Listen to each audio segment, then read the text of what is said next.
Hello everyone, welcome back to our business communication series. Today we are going to learn about the communication process. That what is communication process, which is one of the most important concepts in business communication.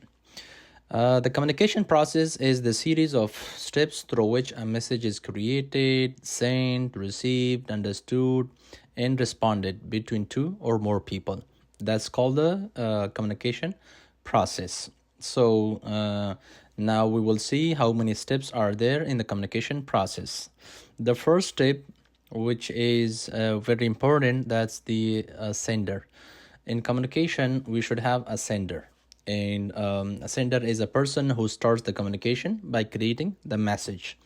For example, a teacher is giving instructions, a manager is assigning a work, or a customer is asking a question. So without the sender, communication cannot be completed or cannot begin. So in second step in communication process, we have encoding.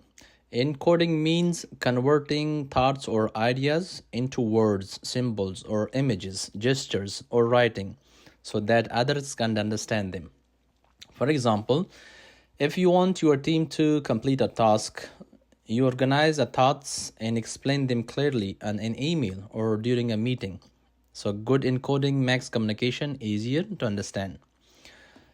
Third step in communication process, we have message. The message is itself.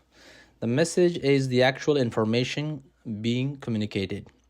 It can be a spoken words, it can be a written text, images, videos, emails, reports, or presentation. So the message should always be clear, accurate, and complete. That was the third step in in communication process. We have fourth step, which is a channel. So in order to have communication, we should have a channel as well. So channel is the method used to send the message. Common communication channels include like face-to-face conversation, telephone calls, emails, text messages, video meetings, social media platforms.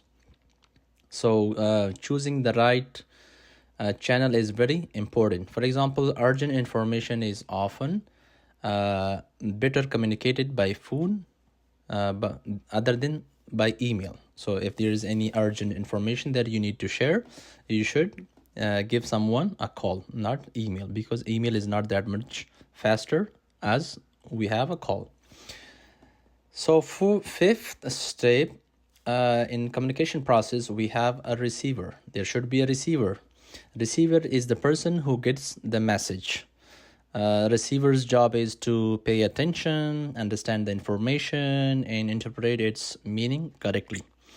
So that's the receiver.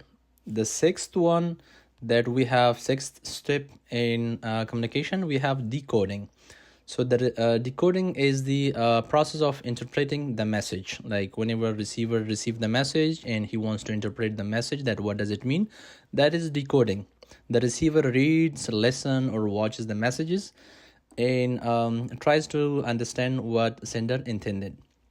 That's the decoding. And also the last step, the final step in communication process, we have a feedback. Feedback is the receiver's response to the sender. Feedback, like lets sender know whether the message was understood or not. Like whenever you give a feedback to someone, to sender, so he understand that, okay, my message was understood or not. That's the feedback.